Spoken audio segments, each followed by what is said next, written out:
اللہ رب العالمین والصلاة والسلام علی سید المرسلین وعلی آلہ وصحبہ اجمعین۔ دوستو بھائی، السلام علیکم ورحمۃ اللہ وبرکاتہ۔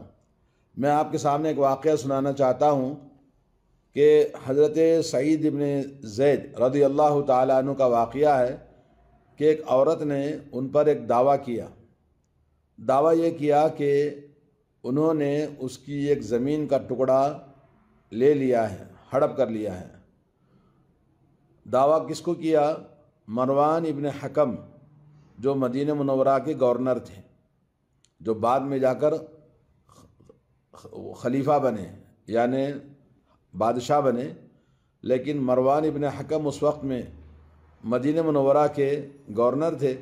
سعید ابن زید رضی اللہ تعالیٰ عنہ کو انہوں نے بلایا اور پوچھا، تو انہوں نے کہا کہ میں نے رسول اللہ صلی اللہ علیہ وسلم سے یہ بات سننے کے کیسے میں کسی کی زمین لے سکتا ہوں؟ تو حضرت مروان ابن حکم نے پوچھا کہ آپ نے رسول اللہ صلی اللہ علیہ وسلم سے کیا سنا ہے؟ انہوں نے کہا کہ رسول اللہ صلی اللہ علیہ وسلم سے میں نے یہ سنا ہے، من اقتطع شبرا من الارض ظلما طوقہ اللہ ایاہ یوم القیامہ من 7 اراضین۔ اگر کسی نے ایک بالش زمین بھی کسی کی ہڑپ کر لیا ہے اور کسی کی زمین کو چھین لیا ہے، ظلم سے غصب کیا ہے، تو اللہ تبارک و تعالیٰ قیامت کے دن 7 گنا، یعنی ملٹیپل 7 گنا زمین کو اس کے گلے میں طوق بنا کے ڈالے گا۔ مروان بن حکم جو کہ مدینہ کے گورنر تھے، انہوں نے کہا کہ میں آپ سے کوئی دلیل نہیں مانگوں گا کہ آپ نے اس کی زمین لی ہے کہ نہیں لی ہے، جب آپ نے یہ بات کہہ دیا۔ حضرت سعید ابن زید رضی اللہ تعالیٰ عنہ بڑے جلیل القدر صحابی تھے۔ انہوں نے کہا، میں اللہ سے دعا کرتا ہوں، اے اللہ، اگر اس عورت نے جھوٹ بولا ہے، اللہ اس عورت کو اندھا بنا دے، اس کی آنکھیں کی روشنی چلی جائے، اور اسی زمین میں اس کو ہلاک کرنا جس زمین کا اس نے جھوٹا دعویٰ کیا ہے۔ اس کے بعد واقعہ یہ ہوا کہ وہ عورت موت نہیں آئی یہاں تک کہ وہ اندھی ہو گئی۔ وہ عورت اندھی ہو گئی، اور اس کے بعد ایک رات میں وہ جا رہی تھی، اسی زمین میں کھڈے میں گر کر اس کی موت واقع ہوئی۔ سبحان اللہ۔ دوستو، اتقی دعوت المظلوم۔ نبی کریم صلی اللہ علیہ وسلم نے حضرت معاذ بن جبل رضی اللہ تعالیٰ عنہ کو یمن کا گورنر بنا کر بھیجا، تو آپ نے کہا، یا معاذ اتقی دعوت المظلوم، مظلوم کی بد دعا سے بچنا، کیونکہ مظلوم کی بد دعا، چاہے وہ کافر ہو، چاہے وہ غیر مسلم کیوں نہ ہو، چاہے وہ مسلمان ہو، کوئی بھی انسان جب اس کے ساتھ ظلم ہوتا ہے تو وہ اللہ اور مظلوم کے بیچ میں کوئی آڑ نہیں ہوتا ہے، اور اس کی دعا ڈائریکٹ، اس کی بد دعا ڈائریکٹ اللہ تعالیٰ کی بارگاہ میں جاتی ہے اور اثر لاتی ہے۔ میرے دوستو، آئیے ایک حدیث سناتا ہوں آپ کو۔ حضرت جابر بن عبداللہ رضی اللہ تعالیٰ عنہ فرماتے ہیں، رسول کریم صلی اللہ علیہ وسلم کا ارشاد ہے، اتقوا الظلم، لوگو ظلم کرنے سے بچو، چاہے تھوڑا ہی کیوں نہ ہو۔ فإن الظلم ظلمات یوم القیامہ، کیونکہ ظلم قیامت کے دن آدمی کے لیے، ظالم کے لیے اندھیرے ہی اندھیرے لے کر آئے گا۔ واتقوا الشح، لالچ اور حرص سے بچو۔ فإن الشح أهلك من كان قبلكم، اس لیے کہ شح یعنی لالچی اور حرص آدمی کو جیسے دنیا میں برباد کر دیتی ہے، تم سے پہلے کے اور لوگوں نے بھی، تم سے پہلے کی دنیا میں جتنی امتیں آئیں ان سب کو اسی حرص اور لالچ نے ہلاک کر دیا۔ اور اس حرص کی وجہ سے لوگوں نے خون بہائے ایک دوسرے کے، بھائی بھائی میں جھگڑا اور ایک دوسرے کا خون اسی زمین کی وجہ سے اور ظلم کی وجہ سے۔ اور اس کے بعد وَاسْتَحَلُّوا مَحَارِمَهُمْ، انہوں نے خون ہی نہیں بہایا بلکہ اللہ تعالیٰ کی حرام کردہ چیزوں کو حلال کر لیا۔ تو ظلم کے اندر ایک چیز نہیں ہے، ایک ظلم کے پیچھے ہزاروں قسم کی برائیاں اور 100 قسم کے ظلم آدمی کرتا ہے۔ تو آدمی کو اس بات پر دھیان دینا چاہیے کہ نبی کریم صلی اللہ علیہ وسلم کی یہ بات کہ ہمیں کتنا بھاری پڑے گا قیامت کے دن ایمان والوں کے لیے۔ قیامت کے دن وہاں پر پل صراط سے گزرنا ہے، ہر انسان کو ما منکم الا واردھا وان منکم الا واردھا، ہر ایک انسان کو اللہ کی بارگاہ میں اکیلا اکیلا جانا ہے اور پل صراط سے گزرنا ہے۔ وہاں پر مومنوں کے لیے، تمام انسانوں کے لیے کوئی چیز نہیں ہوگی، صرف اندھیرا ہی اندھیرا ہوگا۔ ایسے اندھیرے میں ایمان والوں کے لیے اللہ تعالیٰ نور عطا فرمائے گا۔ قرآن مجید کے اندر اس کا ذکر موجود ہے، سورہ حدید کے اندر، جب منافق لوگ، منافق مرد، منافق عورتیں کہنے لگیں گے کہ آج ہمارے ساتھ دنیا میں تم ایک ساتھ رہتے تھے، آج ہمیں تھوڑا سا نور دے دو تاکہ ہم بھی پل صراط کو تمہارے ساتھ پار کریں۔ تو اس وقت میں اللہ تعالیٰ کہتے ہیں، ایمان والے کہیں گے پیچھے پلٹ کر دیکھو نور پیچھے ملتا ہے، اور وہاں جب پیچھے پلٹیں گے تو اندھیرا ہی اندھیرا ہوگا، راستہ بند ہو جائے گا۔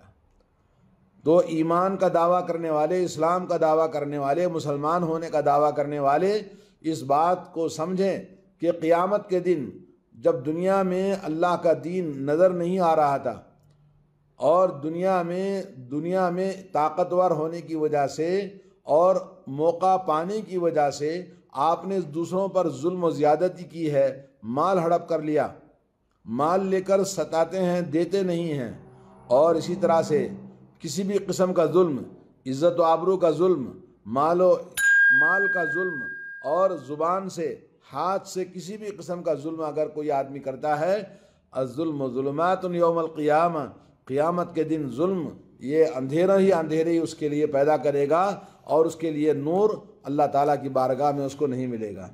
دوستو یہ حدیث جابر بن عبداللہ رضی اللہ تعالیٰ عنہ بیان کرتے ہیں۔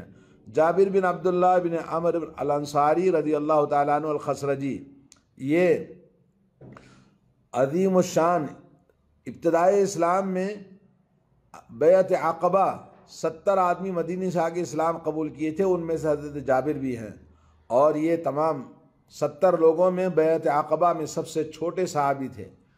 اور حضرت جابر رضی اللہ تعالیٰ عنہ فرماتے ہیں، میں نے رسول اللہ صلی اللہ علیہ وسلم کے ساتھ 17 غزوات، 17 جنگوں میں شرکت کی ہے، لیکن بدر میں اور احد میں شریک نہیں ہو سکا، کیونکہ گھر میں ذمہ دار تھا۔ والد صاحب نے مجھے اپنی بہنوں کی نگرانی کرنے، بہنوں کی حفاظت کرنے کے لیے چھوڑ گئے تھے۔ جب جنگ احد میں میرے والد کا انتقال ہوا تو پھر اس کے بعد میں نے ساری جنگیں نبی علیہ الصلوۃ والسلام کے ساتھ شریک رہا، یہ آپ کہتے ہیں۔ اور کہتے ہیں کہ حضرت عمر رضی اللہ تعالیٰ عنہ کہتے ہیں، میں نے جابر رضی اللہ تعالیٰ عنہ سے سنا، جب ہم یوم حدیبیہ میں 1400 آدمی رسول اللہ صلی اللہ علیہ وسلم کے ساتھ تھے، آپ نے فرمایا انتم اليوم خیر اہل الارض، دنیا میں زمین کے اوپر جتنے لوگ ہیں ان تمام لوگوں میں 1400 آدمی سب سے زیادہ افضل اور سب سے زیادہ فضیلت والے لوگ ہیں، تو ان میں سے حضرت جابر بھی موجود تھے۔ اور حضرت جابر رضی اللہ تعالیٰ عنہ کہتے ہیں کہ رسول اللہ صلی اللہ علیہ وسلم نے ایک جنگ کے موقع پر لیلۃ البعیر، آپ نے 25 مرتبہ ان کے لیے مغفرت کی دعا فرمائی ہے۔ سبحان اللہ، اللہ کے نبی صلی اللہ علیہ وسلم کسی کے لیے ایک مرتبہ مغفرت کی دعا کر دیں تو کتنا بڑا مقام ہے، لیکن 25 مرتبہ آپ نے ان کے لیے مغفرت کی دعا فرمائی۔ اور اسی طرح سے مسجد نبوی میں ان کا ایک حلقہ تھا جہاں لوگوں کو تعلیم دیتے تھے، اپنے زمانے کے بڑے مفتی صحابی تھے، اور یہ 1540 حدیثوں کو رسول اللہ صلی اللہ علیہ وسلم سے روایت کرتے ہیں، جو کتابوں کے اندر حدیث کی مشہور ہے۔ اور آپ کا انتقال سن 68 میں ہوتا ہے، 68 ہجری میں۔ تو جابر رضی اللہ تعالیٰ عنہ کے بہت سارے فضیلتیں ہیں۔ ایک مرتبہ ان کے اوپر قرض بہت تھا، ان کے والد کے انتقال کے بعد میں لوگوں نے قرض کا مطالبہ کیا۔ جب کھجور کی فصل ٹوٹی تو لوگوں کے لیے اتنا مال کافی نہیں تھا، پریشان ہو گئے، رسول اللہ کے پاس آ کے ذکر کیا تو رسول اللہ نے فرمایا جابر میں آتا ہوں۔ آپ آئے اور آپ نے اپنے ہاتھوں سے سب کو کہا کہ قرض ادا کر دو، سب کو کھجور قرض دینے کے بعد میں پھر آپ نے دعا کی، پھر اتنا مال ان کے پاس ویسے ہی باقی رہا۔ اور اسی طرح سے ایک اور حدیث میں آتا ہے کہ جنگ احزاب کے موقع پر، جنگ خندق کے موقع پر ان کے گھر میں بہن نے کچھ ان کو دیا، ان کی بہن نے ان کو کچھ دیا، بولے جاؤ رسول اللہ کو کھلاؤ۔ رسول اللہ کے پاس پہنچے، اس وقت میں یہ حالت تھی کہ لوگ پیٹ پر پتھر باندھے ہوئے تھے۔ ایک صحابی نے کہا یا رسول اللہ کیا حالت ہو گئی ہے کہ ہم دیکھو پیٹ کے اوپر پتھر باندھ کر ہم جنگ خندق میں لڑ رہے ہیں۔ تو رسول اللہ صلی اللہ علیہ وسلم نے اپنا کپڑا ہٹایا تو آپ کے پیٹ پر 2 پتھر باندھے ہوئے تھے۔ اللہ اکبر۔ ایسے وقت میں جابر ایک روٹی کا ٹکڑا لے کر جاتے ہیں رسول اللہ کے پاس میں، تو رسول اللہ نے کہا اس کو گھر لے جاؤ واپس، میں وہاں آتا ہوں۔ جب وہاں گئے تو حضرت جابر کہتے ہیں کہ پیچھے سے 80 لوگوں کو لے کر آپ لے کر آئے، 80 سے زیادہ لوگ تھے۔ آپ نے کہا چلو آج جابر کے گھر میں دعوت ہے۔ سبحان اللہ، ایک روٹی کا ٹکڑا تھا، ایک آدمی رسول اللہ صلی اللہ علیہ وسلم کے لیے لے کر آیا تھا، مگر رسول اللہ صلی اللہ علیہ وسلم نے کہا جابر کے گھر میں دعوت ہے۔ اس کے بعد رسول اللہ صلی اللہ علیہ وسلم جابر کے گھر گئے اور کہا وہ روٹی کا ٹکڑا جو رکھا ہوا تھا، کہا آپ نے ہاتھ ڈال کے روٹی نکال کے لوگوں کو دیتے رہے۔ پورے 80 سے زیادہ لوگ صحابہ کرام نے اس کو کھایا اور اس کے بعد پھر وہ روٹی ویسے ہی باقی رہی۔ سبحان اللہ العظیم۔ نبی علیہ الصلوۃ والسلام کے معجزے۔ ایک اور واقعہ ان کا یہ ہے، حضرت جابر رضی اللہ تعالیٰ عنہ جنگ میں جا رہے تھے، تو جنگ میں جاتے وقت میں ان کی اونٹنی بہت ہی کمزور تھی، پیچھے رہ گئی تھی، بیمار تھی، کمزور تھی، تو پیچھے تھے۔ تو اللہ کے نبی نے کہا جابر کیا ہوا؟ بولے یا رسول اللہ میری اونٹی جو ہے بہت کمزور ہے، بیمار ہے۔ تو آپ نے کہا اترو نیچے، ایک چھڑی منگائی اور اس کے بعد اس کو اونٹنی کو مارا اور اس کے بعد کہا چل، کہا آپ بیٹھ جائے اس کے اوپر۔ جب بیٹھ گئے تو اس کے بعد بالکل فراٹے بھرتے ہوئے سب سے آگے جانے لگی، اور جنگ سے جب واپس آنے لگے تو حضرت جابر رضی اللہ تعالیٰ عنہ سے پوچھا اے جابر ابھی تمہاری اونٹنی کیسی ہے؟ کہا یا رسول اللہ کیا شاندار اونٹنی ہے آپ کی برکت سے۔ کہا اونٹنی مجھے بیچو گے؟ کہا یا رسول اللہ آپ ہی کی تو آپ فری میں لے لیں۔ کہا نہیں فری میں نہیں، پیسوں میں دو۔ تو اس کے بعد کتنی قیمت ہے؟ بولے آپ ہی قیمت لگائیے۔ رسول اللہ نے کہا 2 دینار دیتا ہوں۔ 2 دینار انہوں نے کہا اتنی سستی نہیں، جب دینا ہی ہے پیسوں میں تو پیسے اس کے برابر دیجئے۔ تو قیمت بڑھاتے 40 دینار ہو گئے۔ 40 دینار ہو گئے تو اس کے بعد میں 40 دینار یا 40 درہم۔ تو اس کے بعد رسول اللہ صلی اللہ علیہ وسلم گھر پہنچے، کہا اونٹنی ہمارے گھر چھوڑ دینا۔ تو جابر رضی اللہ تعالیٰ عنہ واپس مدینہ آنے کے بعد میں اونٹنی کو رسول اللہ کے بارگاہ میں چھوڑ دیا، خدمت میں چھوڑ دیا، اور اس کے بعد گھر چلے گئے۔ اللہ کے رسول صلی اللہ علیہ وسلم کی خدمت اور آپ کے اخلاق اور آپ کی خوش مزاجی آپ دیکھیں کہ کیسے وہ لوگوں صحابہ کرام کے ساتھ میں محبت کے ساتھ پیش آتے، اخلاق کے ساتھ پیش آتے اور خوش مزاجی کے ساتھ میں پیش آتے۔ نبی علیہ الصلوۃ والسلام نے حضرت بلال کو بلایا اور کہا بلال یہ اونٹنی لے جاؤ۔ بلال اونٹنی لیے، کہا یہ اونٹنی جابر کے گھر چھوڑ کے آنا، اور کہا کہ اونٹنی کی قیمت 40 دینار ہے، 40 درہم ہے، یہ بھی پیسے لے جاؤ ساتھ میں، یہ بھی اس کو دے دینا۔ اور کچھ سامان بھی لیا، بولے یہ سامان ہے یہ بھی اس کو دے دینا، اور کہنا یہ اونٹنی کی قیمت ہے اور یہ اونٹنی تمہارے لیے ہدیہ گفٹ ہے، اور یہ سامان بھی مزید تمہارے لیے رسول اللہ نے بھیجا ہے۔ تو یہ تھے اخلاق رسول صلی اللہ علیہ وسلم۔ آج ہم لوگوں کا مال کھانے کے لیے بے چین رہتے ہیں، ظلم کس طرح سے کرنا، کسی کے پاس خرچ کس طرح سے لینا، اور جب کسی کا مال لے لیا، کسی کی زمین لے لیا، کسی کا کچھ ہڑپ کر لیا، تو بولے اب دیکھو اونٹ پہاڑ کے نیچے آیا ہے، اب کیا کرتا ہوں، دیکھو اس کو کیسے اس کو تکلیف دیتا ہوں۔ ظلم کی داستانیں میرے دوستوں یہاں سے وہاں تک بھری ہوئی ہیں۔ حدیث قدسی ہے صحیح مسلم کے اندر، رسول کریم صلی اللہ علیہ وسلم نے فرمایا یا عبادی، اے میرے بندو، انی حرمت الظلم، میں نے ظلم کو علی نفسی اپنے اوپر حرام کر لیا ہے، میں نے ظلم کو اپنے اوپر حرام کر لیا ہے، تم بھی آپس میں ایک دوسرے پر ظلم نہ کرو۔ ظلم بہت بڑا گناہ ہے میرے دوستو، آج لوگوں کے درمیان عام ہو گیا ہے اس طرح کا ظلم کرنا۔ اللہ تعالیٰ توفیق اور ہدایت نصیب فرمائے۔ ایک اور حدیث سناتا ہوں، رسول کریم صلی اللہ علیہ وسلم نے فرمایا کہ جو بھی انسان کسی کی ظلم کو دور کرتا ہے، کسی کی مدد کرتا ہے، ظالم سے اس کا حق دلواتا ہے، تو اللہ رب العالمین قیامت کے دن اس کو کیا عطا فرماتا ہے آپ دیکھیے۔ رسول اللہ صلی اللہ علیہ وسلم فرماتے ہیں کہ مسلمان دوسرے مسلمان کا بھائی ہے، نہ اس پر ظلم کرتا ہے، نہ اسے ظالموں کے سپرد کرتا ہے۔ جو شخص اپنے بھائی کی حاجت پوری کرنے میں لگا رہتا ہے، اللہ تعالیٰ اس کی حاجت روائی فرماتا ہے۔ جو کسی مسلمان سے اس کی تکلیف دور کرتا ہے، اللہ تعالیٰ قیامت کے دن اس کی تکلیفوں سے اس کو نجات دیتا ہے، اور اس کی تکلیفیں دور فرماتا ہے۔ جو شخص کسی مسلمان کی پردہ پوشی کرتا ہے اللہ تعالیٰ قیامت کے دن اس کے عیبوں کی پردہ پوشی فرماتا ہے۔ تو آج کتنے ظالم ایسے ہیں جن کی ہم مدد نہیں کرتے، تاکہ ہم اللہ کے نبی صلی اللہ علیہ وسلم سے فرمایا کہ ظالم کی مدد کرو۔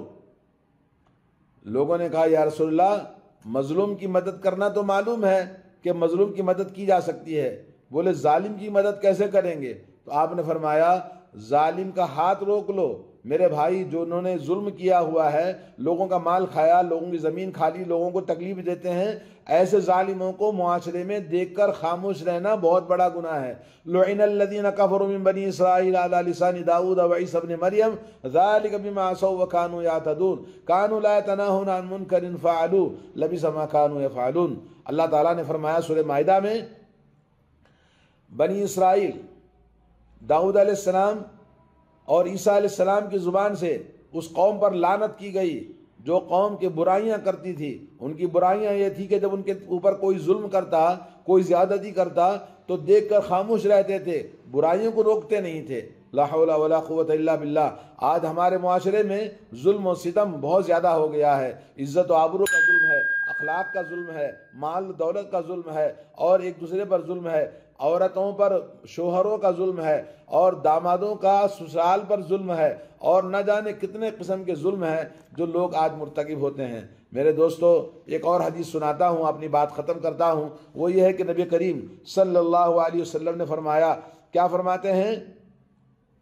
ابو ہریرہ رضی اللہ تعالیٰ عنہ کا ارشاد ہے کہ رسول اللہ صلی اللہ علیہ وسلم نے فرمایا اتدرون ما المفلس، جانتے ہو سب سے بڑا مفلس کون ہے؟ لوگوں نے پوچھا یا رسول اللہ صلی اللہ علیہ وسلم مفلس تو وہ ہے جو جس کے پاس مال نہیں، سامان نہیں، غریب آدمی ہے، کنگال آدمی ہے، وہ مفلس ہوتا ہے۔ آپ نے فرمایا ان المفلس من امتی یاتی یوم القیام بصلاۃ وصیام وزکوٰۃ یاتی قد شتم ھذا وقذف ھذا۔ رسول کریم صلی اللہ علیہ وسلم نے فرمایا میری امت کے اندر سب سے بڑا مفلس وہ شخص ہے جو قیامت کے دن نمازوں کو پہاڑوں کے برابر لائے گا، روزہ ہوگا، زکوٰۃ ہوگی، نیکیاں ساری لے کر آئے گا، اس طرح آئے گا کہ دنیا میں اس کو کسی کو گالی دی ہوگی اور اس پر کسی پر بہتان لگایا ہوگا، کسی کا مال ہڑپ کیا ہوگا، اس کا خون کسی کا خون کیا ہوگا۔ میرے دوستو خون کا معنی خون بہانا ہی نہیں بلکہ کسی کی عزت و آبرو کو لوٹ لینا، کسی کی شرافت کو ختم کر دینا اور کسی کو ذلیل کر دینا۔ اور قیامت کے دن آئے گا تو کسی کو مارا ہوگا تو اس کی نیکیوں میں سے اس کو جب نیکیاں دیکھ کر خوش ہوگا کہ میں آج جنت میں جاؤں گا، تو وہاں پر اس کی نیکیاں سامنے ہیں مگر لوگ آ کر کہیں گے یا اللہ یہ ظالم ہمیں یہ کیا ہے، وہ کیا ہے، فلاں کے پر ظلم ہے، فلاں کو گالی دی ہے، فلاں کا مال کھایا ہے۔ تو اللہ تعالیٰ کہیں گے اس کی نیکیوں کو اٹھا کر مظلوموں کو دے دو، مظلوموں کو دے دیا جائے گا اور ظالم کے پاس پوری نیکیاں ختم ہو جائیں گی۔ مسلمان تھا، عالم مسلمان تھا، سب کچھ اس کے پاس نیکیاں تھی، مگر اس کے پاس یہ جو ظلم تھا اس لیے اس کی تمام نیکیاں بانٹ دی جائیں گی، مگر ظلم باقی رہے گا تو اللہ تعالیٰ کے پاس لوگوں کی شکایتیں اور باقی رہیں گی۔ تو اللہ تعالیٰ کہیں گے اب اس کی نیکیاں جب ختم ہو گئی ہیں تو ایک کام کرو کہ دوسروں کے جو مظلوم ہیں ان کے گناہوں کی اس کے اوپر ڈال دو، اس کے گناہوں کو، لوگوں کے گناہوں کو، مظلوموں کے گناہوں کو ظالم کے اوپر ڈال دیا جائے گا۔ تو اس کے بعد میں اور وہ انسان جو پہاڑوں کے برابر نیکیاں لے کر آیا تھا وہاں مفلس ہو جائے گا، نیکیاں ختم ہو جائیں گی اور اس کے اوپر دوسروں کا ظلم جو کچھ بھی کیا تھا اس کے اوپر ڈال دیا جائے گا۔ اس کے بعد میں اللہ تبارک و تعالیٰ اس کو منہ کے بل گھسیٹ کر جہنم میں ڈالیں گے۔ صحیح مسلم کی حدیث ہے۔ تو اس طرح سے میرے دوستو یہ آپ نے دیکھا اللہ تعالیٰ ہم سب کو ظلم سے محفوظ رکھے۔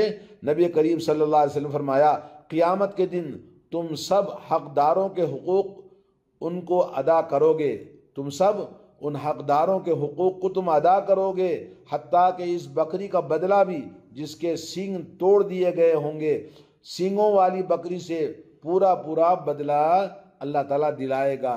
بے سینگ والی بکری، سینگ والی بکری کو جو دنیا میں مارا تھا سینگ والی بکری نے قیامت کے دن اس کا بدلہ دیا جائے گا۔ تو اس طرح سے اللہ سے ڈرنا چاہیے۔ سب سے بڑی بات یہ کہ وہ پل صراط کے راستے سے نہیں جائے گا، جہنم میں گر جائے گا۔ اور سب سے بڑی بات یہ ہے کہ اس کے پاس نیکیاں، نماز، روزہ اور زکوٰۃ، تمام نیکیاں ہونے کے باوجود بھی وہ منہ کے بل گھسیٹ کر جہنم میں ڈالا جائے گا۔ تو کسی کا مال نہ کھائیے، کسی کی زمین کو ہڑپ نہ کیجیے، کسی کو زبان سے، ہاتھ سے، کسی بھی اعتبار سے، مالی اعتبار سے، عزت و آبرو کے اعتبار سے اور حقوق کے اعتبار سے، حقوق العباد اللہ تعالیٰ کبھی معاف نہیں کرتا۔ اللہ تعالیٰ ہمیں ہر طرح کے ظلم ستم کرنے سے محفوظ رکھے۔ وصلی اللہ علی نبینا محمد وعلی آلہ واصحابہ اجمعین۔ السلام علیکم ورحمۃ اللہ وبرکاتہ۔